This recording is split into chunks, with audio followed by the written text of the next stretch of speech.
నమస్తే, welcome to our channel. నేను సిరి.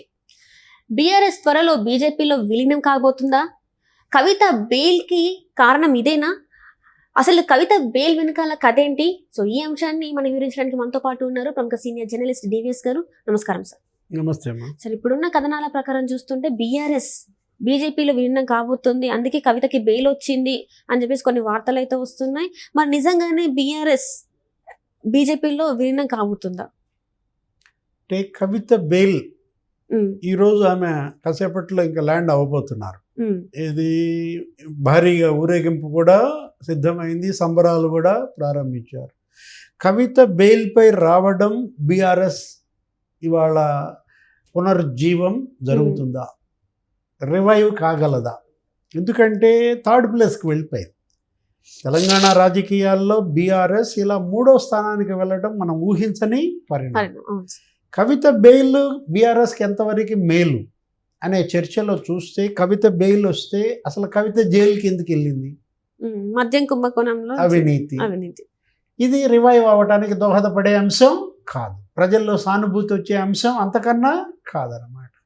అంటే కవిత బెయిల్తో బయటికి రావడం వల్ల బీఆర్ఎస్ రివైవ్ కాకపోగా, ఇప్పుడు మీరన్నది ఏది రాజకీయ కోణం, బీజేపీలో బీఆర్ఎస్ విలీనమా లేదు పొత్తు పెట్టుకుంటుందా? అంటే 2 జాతీయ పార్టీలు ఇవాళ తెలంగాణని చెరుసగం పంచుకున్నాయి. కాంగ్రెస్ ఇంకా బీజేపీ. కాంగ్రెస్ అధికారంలోకి వచ్చింది, రేవంత్ రెడ్డి ముఖ్యమంత్రి అయిపోయాడు. బీజేపీ 8 ఎంపీ స్థానాలు గెలిచింది. అంటే 8 ఎమ్మెల్యేలు గెలిచిన బీజేపీ 4 నెలల్లో 8 ఎంపీ స్థానాలు కొట్టింది. రేవంత్ రెడ్డి ఏమంటాడు? కుమ్మక్క అంటాడు.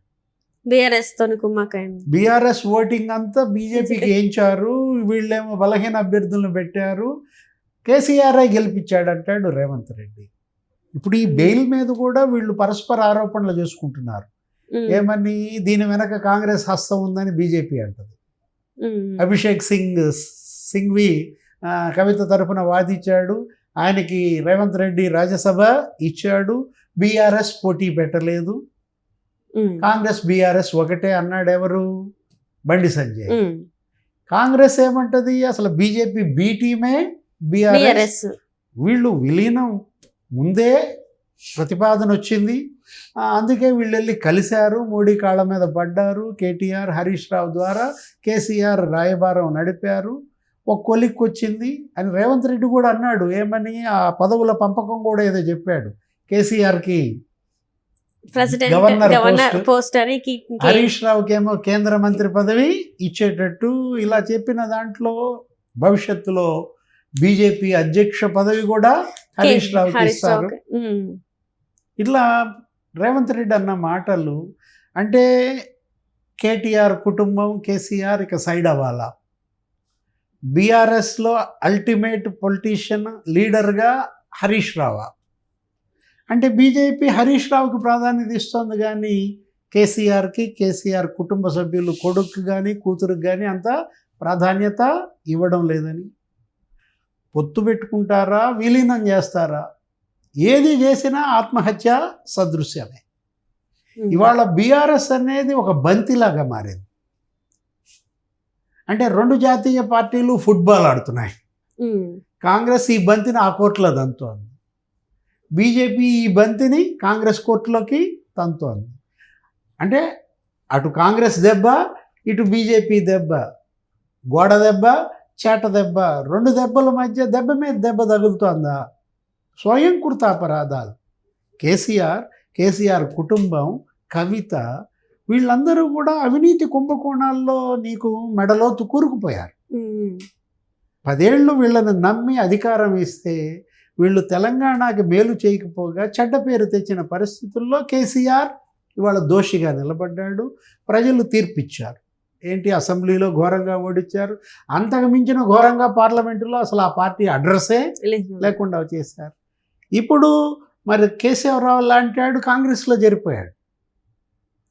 కేశవరావు మరి ఆ పార్టీ సెక్రటరీ జనరల్, రాజ్యసభ సభ్యుడే మనం చూసాం రేవంత్ రెడ్డి పక్కకి వెళ్ళిపోయిన నేపథ్యంలో. బీఆర్ఎస్ ఇవాళ ఏంటి? బతుకు పోరాటం, ఉనికి కోసం పోరాడుతోంది, అస్తిత్వం కోసం పోరాడుతుంది. పోరాడుతుంది. మొన్న ఏదో పేపర్లో చూసాం, ఇద్దరి మధ్య రాజీ జరిగింది. బీజేపీ బీఆర్ఎస్ ఎవరో ఒక పెద్ద ప్రముఖుడు రాజీ కుదిర్చారు, ఏదో ఒక రాష్ట్ర గవర్నర్. ఆయన మాట్లాడిన రాజీ సూత్రాలే ఇవన్నీ. ఇలా మనం మీడియాలో రకరకాల కథనాలు వస్తున్న పరిస్థితుల్లో అస్తిత్వం కోల్పోవటానికి కారణం ఏంటి? తెలంగాణ అస్తిత్వమే ఈ పార్టీ ఎందుకు కోల్పోయిందంటే పార్టీ పేరు మార్చడమే.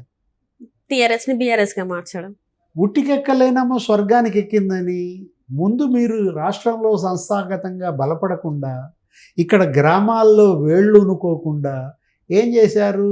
ఒక తల పొగరుతో కళ్ళు నెత్తికెక్కినట్టుగా ఇతర రాష్ట్రాల్లో పోటీ చేస్తాం, మహారాష్ట్రలో పోటీ చేస్తాం, కర్ణాటకలో పోటీ చేస్తాం, వాళ్ళంతా వచ్చి మా దగ్గర పార్టీ పెట్టమని నన్ను పిలిపించారు. వాళ్ళని పిలిపించడం, వాళ్ళ మెడలో గులాబీ కండవా వేయడం, అదొక ప్రహసనం చేశారు. ఎక్కడో రైతులు చనిపోతే ఆ రైతులకి కేసీఆర్ మరి పరిహారం ఇవ్వడం, ఇక్కడ రైతులు చనిపోయిన వాళ్ళనేమో గాలికి వదిలేసిన పరిస్థితుల్లో ఈ దుస్థితి ట్రాజడీ అన్నమాట. ఏది? ప్రాంతీయ పార్టీ ఇవాళ పవర్ లేకుండా నిలబడలేదు. బీజేపీ ఇవాళ తిమింగలంలాగా ప్రాంతీయ పార్టీలని మింగేస్తోంది. అస్తిత్వం కోసం ఇవి పోరాడుతున్నాయి. పవర్ లేకపోతే వీళ్ళేమో అవినీతి కుంభకోణాలు. వీళ్ళ జుట్టు మోడీ చేతుల్లో చిక్కుకుంది. మోడీ, అమిత్ షా, రాజ్నాథ్ సింగ్, కేంద్ర మంత్రులంతా మొన్న ఎన్నికల ప్రచారంలో బీఆర్ఎస్ మీద ఏ ఆరోపణలు చేశారు? పరివార్ పార్టీ అన్నారు. కేసీఆర్, కేటీఆర్, హరీష్ ఫ్యామిలీ పార్టీ అన్నమాట. కుటుంబ పార్టీ అన్న ముద్ర బీఆర్ఎస్ మీద బలంగా వేసిందే బీజేపీ. మరి బీజేపీలో విలీనం చేస్తారా? బీజేపీలో పొత్తు పెట్టుకుంటారా? విలీనం చేస్తే ఈ కుటుంబ పార్టీ అనేది పోతుందా? మళ్ళీ వాళ్ళ పేర్లే వినిపిస్తున్నాయి కదా. ఇప్పుడు ఇంకా ఏమన్నారు? బీఆర్ఎస్ అసలు భ్రష్టాచార రాష్ట్ర సమితి అన్నారు. అబ్రివేషనే మార్చేశారు. భ్రష్టాచార్ రాష్ట్ర సమితి అని, అవినీతి పార్టీ అని. ఈ కుంభకోణాలన్నీ ఏది? ఆ ఛత్తీస్గఢ్ విద్యుత్ కొనుగోళ్ళు, యాదాద్రో, భద్రాద్రో, కాళేశ్వరం అన్ని కమిషన్లు కూడా వేశాడు కదా. రేవంత్ రెడ్డి విచారణలు జరుగుతున్నాయి కదా. ఇప్పుడు మరి పొత్తు పెట్టుకుంటే, విలీనమైతే బీఆర్ఎస్ భ్రష్టాచార రాష్ట్ర సమితి కాకుండా పోద్దా? అవినీతి వీళ్ళు కడిగేస్తారా, ఉతికేస్తారా? నిర్మా వాషింగ్ పౌడరా?